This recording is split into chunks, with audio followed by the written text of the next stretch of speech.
Dependent and independent variables like extraneous variable. Dependent and independent variables कौन से होते हैं? जैसे कि हमने लिया पेट्रोल एंड ऑटो सेल्स, इसको हम बहुत दिन से एग्जांपल ले रहे हैं कि petrol sales are dependent variable while auto sales are independent variable. Fine.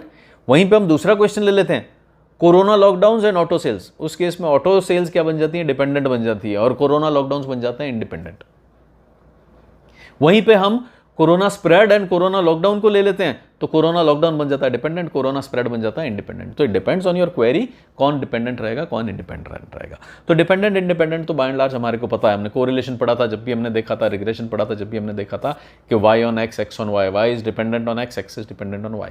Advertising are dependent on sales और sales are dependent on advertising.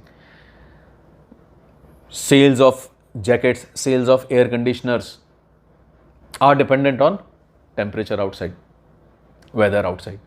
तो ये हमने डिपेंडेंट इंडिपेंडेंट देखे थे। अब यहां हम जो एक नया वेरिएबल देख रहे हैं that is extraneous variable. Extraneous variable क्या है? Independent variables that are not related to purpose of study. Independent variables that are not related to purpose of study but may affect the dependent variable are termed as extraneous variables. Extraneous variables कौन से हैं?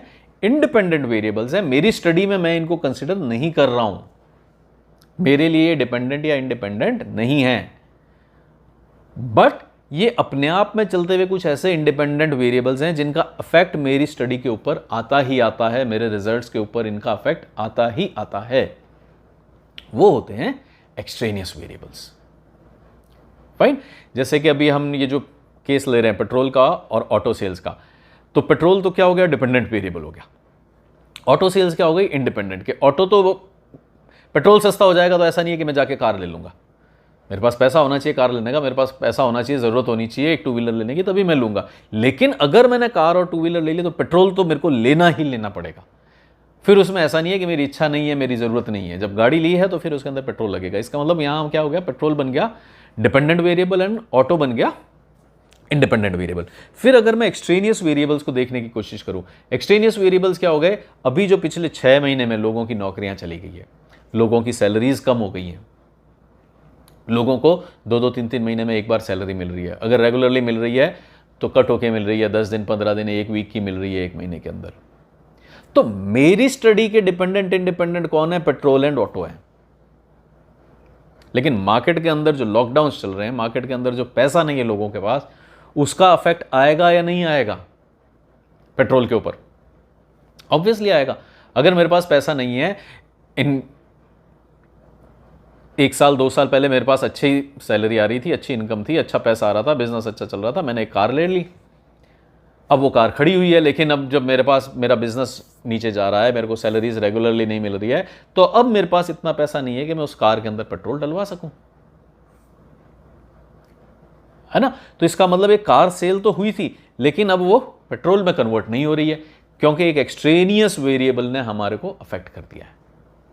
एक variable जो मेरी research में नहीं है, एक वेरिएबल जो मेरे लिए डिपेंडेंट इंडिपेंडेंट नहीं है। मैं तो किसकी बात कर रहा हूं? Affect of auto sales on petrol. तो मेरे 2 वेरिएबल्स तो ये हैं, लेकिन जो कोरोना लॉकडाउन है, वो जो वेरिएबल्स माहौल के अंदर एनवायरनमेंट में चल रहे हैं, उनका अफेक्ट तो आ रहा है ना पेट्रोल पे।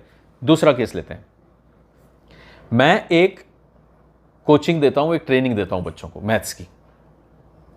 फाइन। मैं 6 महीना 1 साल बच्चों को पढ़ाता हूं, सिखाता हूं, मैथ्स की टिप्स एंड ट्रिक्स देता हूं, और फिर 1 साल बाद में उनका टेस्ट लेता हूं टू चेक कि जो मेरी ट्रेनिंग थी उससे बच्चों की पढ़ाई के अंदर, बच्चों के रिजल्ट्स के अंदर फर्क आया या नहीं आया। कैसे तय करेंगे कि भाई मेरे ट्रेन किए हुए 100 बच्चों में से एक पर्टिकुलर कॉम्पिटिटिव एग्जाम के अंदर कितने बच्चे सेलेक्ट हुए? फाइन। तो अब यहां पे इंडिपेंडेंट वेरिएबल क्या हो गया? मेरी पढ़ाई, जो मैंने उनको पढ़ाया, और डिपेंडेंट वेरिएबल क्या हो गया? बच्चों का सिलेक्शन, के भाई मैंने पढ़ाया तो बच्चों का सिलेक्शन हो गया, मैं नहीं पढ़ाता तो बच्चों का सिलेक्शन नहीं होता। ठीक है, मेरे पढ़ाई की बात ना करें, अपन ट्रेनिंग की बात कर लेते हैं। ट्रेनिंग क्या हो गया? Independent variable. और डिपेंडेंट वेरिएबल क्या हो गया? As a result of training लोगों के होने वाले सिलेक्शंस। तो लोगों के जो सिलेक्शंस हो रहे हैं वो किस पर डिपेंडेंट हो गए? ट्रेनिंग के ऊपर डिपेंडेंट हो गए। एक्सेप्टेड? इस तरह की रिसर्च तो हम कर ही सकते हैं कि हाँ भाई इस ट्रेनिंग से कितने जनों का सिलेक्शन हुआ, कोटा से IIT एम्स के अंदर इतने बच्चे सेलेक्ट होते हैं, तो अब मैं रिसर्च करनी चाहता हूँ कि क्या वाकई में वहाँ की ट्रेनिंग से इन बच्चों में फ़र्क आता है या ये बच्चे ही अच्छे हैं। फॉर नाउ मेरी रिसर्च क्या है कि एक पर्टिकुलर इंस्टीट्यूट, एक पर्टिकुलर मॉड्यूल, एक पर्टिकुलर कोर्स जो मैंने डिज़ाइन किया है उसका affect on selection in particular competitive exam. तो ये मेरा क्वेश्चन बन गया कि मैंने एक कोर्स डिज़ाइन किया है, ये मैं बच्चों को पढ़ा रहा हूँ और इस as a result of this बच्चों का सिलेक्शन होता है या नहीं होता है। तो यहाँ इंडिपेंडेंट हो गया मेरी ट्रेनिंग, मेरी कोचिंग, मैं कुछ भी पढ़ा सकता हूँ। मैं बच्चे को रीजनिंग पढ़ा सकता हूँ, मैं बच्चे को मैथमेटिक्स पढ़ा सकता हूँ, मैं बच्चे को एनालिटिकल स्किल्स पे काम कर सकता हूँ, मैं बच्चे की स्पीड पे काम कर सकता हूँ, मैं बच्चे की टिप्स एंड ट्रिक्स पे काम कर सकता हूँ। तो इट इज़ इंडिपेंडेंट वेरिएबल। मेरे को तो बस बच्चे को किसी भी तरह से ट्रेन करना है, तो दैट इज समथिंग इंडिपेंडेंट। कोई भी शेप ले सकता है, कोई कॉलेज होगा, कोई कोचिंग इंस्टीट्यूट होगा जो बच्चे की टाइमिंग पे काम कर रहा है, कोई इंस्टीट्यूट है जो बच्चे के बेसिक्स पे काम कर रहा है, कोई इंस्टीट्यूट है जो बच्चे के एनालिटिकल स्किल्स पे काम कर रहा है। तो इसका मतलब ये तो इंडिपेंडेंट क्वांटिटी हो गई, कोई भी जना कुछ भी कर सकता है। लेकिन इन सब का रिजल्ट कहाँ रिफ्लेक्ट होगा? बच्चे के सिलेक्शन में। तो are we clear with dependent and independent variables in this query? इस क्वेश्चन में क्या क्या है? फाइन। अब यहां एक्सट्रेनियस वेरिएबल्स क्या होंगे? एक्सट्रेनियस वेरिएबल्स होंगे बच्चे का खुद का इंटेलेक्ट। एक कोचिंग इंस्टीट्यूट है जो अपने यहां पे एडमिशन लेने से पहले, ये कोटा की जब अपन बात करते हैं तो आज की डे एंड एज में तो ये किसी को भी एडमिशन दे देते हैं। आज की डे एंड एज में कोटा के अंदर इंडस्ट्री बन गई है, लाखों, एक्चुअल में लाखों बच्चे वहां पे पढ़ रहे हैं। लेकिन जब पुराना चले जाएं, आज से 20-25 साल पहले जब ये इंडस्ट्री शुरू हो रही थी, तो जो मेजर जायंट्स थे, मेजर कोचिंग इंस्टीट्यूट्स थे जहां से मैक्सिमम सिलेक्शंस होते थे कोटा से IIT के अंदर, तो वो इंस्टीट्यूट्स ऐसा नहीं है कि आप वहां गए कि मुझे कोचिंग लेनी है और वो आपको पढ़ाना शुरू कर दें। वो आपका एक थॉरो टेस्ट लेते थे और उस टेस्ट में अगर आपने अच्छा परफॉर्म किया तभी वो आपको पिक करते थे कि हाँ आप मेरी कोचिंग ज्वाइन कर सकते हैं। तो यहां पे उस कोचिंग इंस्टीट्यूट ने, let us call it XY coaching institute, अब XY कोचिंग इंस्टीट्यूट ने उन बच्चों को तैयार किया और उनका सिलेक्शन हो गया। तो हम क्या कहेंगे? XY की कोचिंग बहुत अच्छी है, इन बच्चों का सिलेक्शन हो गया। लेकिन इसमें एक एक्सट्रेनियस वेरिएबल आपने इग्नोर कर दिया। वो एक्सट्रेनियस वेरिएबल क्या था? उन बच्चों का इंटेलेक्ट। वो बच्चे ऑलरेडी बहुत ज़्यादा अच्छे थे क्योंकि वो इतना टफ टेस्ट क्लियर करके आपके इंस्टीट्यूट में एंटर हो पाए थे। हाँ, अब मैं उन बच्चों के इंटेलेक्ट की तो बात ही नहीं कर रहा कि बच्चा कितना समझदार है, इसका मेरे को कोई मतलब नहीं। इस कोचिंग इंस्टीट्यूट का करिकुलम अच्छा है या नहीं, इस कोचिंग के ज़्यादा सिलेक्शंस होते हैं, इसका मतलब इनका करिकुलम अच्छा है। यही तो इंटरप्रिटेशन होता है हमारा। आज हम किसी भी कोचिंग को जब इवेल्युएट करते हैं तो कैसे इवेल्युएट करते हैं कि इनके कितने सिलेक्शंस हैं।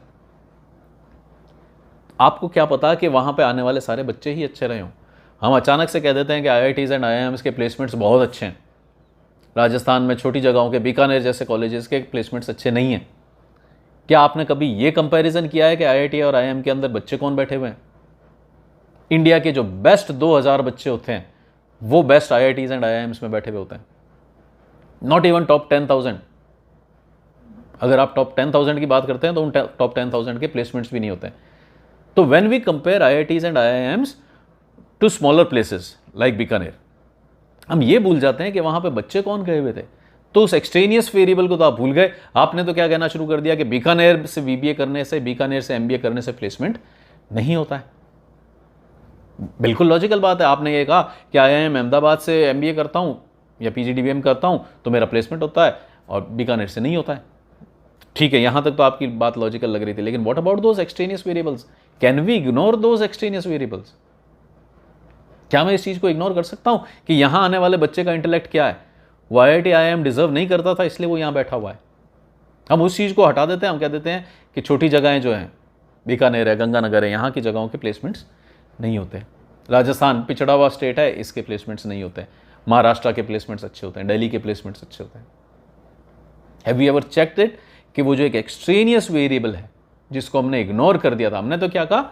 XY coaching placement, XY coaching selection, IIM Ahmedabad selection.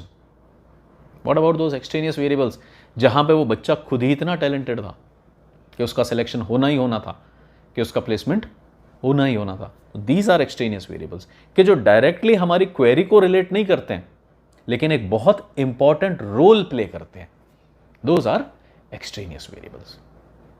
हमने इकोनॉमिक्स पढ़ी है, इकोनॉमिक्स के अंदर हम देखते हैं कि हम इकोनॉमिक्स को जब भी पढ़ते हैं हमेशा सिर्फ दो वेरिएबल्स को पढ़ते हैं और उसमें पहली एक अजम्पशन मार देते हैं, assuming everything else is same. दो टाइम्स को भी कंज्यूम स्टडी कर रहे हैं, assuming everything else is same. तो वहां भी हम क्या करते हैं, दो वेरिएबल्स को पढ़ते हैं। तो यहां भी आप रिसर्च में क्या करते हैं, एन नंबर ऑफ वेरिएबल्स को पढ़ते हैं कि ठीक है, these are my dependent variables, these are my independent variables. Extraneous की मैं बात नहीं कर रहा हूं, बट एक्सट्रेनियस वेरिएबल्स अफेक्ट तो करते हैं, है ना। तो वो हो गए हमारे एक्सट्रेनियस वेरिएबल्स। तो वी हैव डिपेंडेंट वेरिएबल्स जो किसी और चीज को देख के रिस्पॉन्ड करते हैं, जैसे sales of jacket, sales of ACs, dependent variable है, बाहर के वेदर को देख के रिस्पॉन्ड करता है। इंडिपेंडेंट वेरिएबल, बाहर का वेदर, उसको कोई फर्क नहीं पड़ता है कि मैं अगरबत्ती कर रहा हूं, मैं पूजा कर रहा हूं, मैं बहुत अच्छी पढ़ाई कर रहा हूं, उसको कोई फर्क नहीं पड़ता उससे, वो वेदर तो अपने हिसाब से चलता है। तो it is an independent variable. तो weather conditions are independent, sales of AC, sales of jackets are dependent variable. Then there are extraneous variables, dependent independent के अलावा एक्सट्रेनियस, जो मेरी रिसर्च का इश्यू नहीं है लेकिन अफेक्ट जरूर करते हैं मेरी रिसर्च को।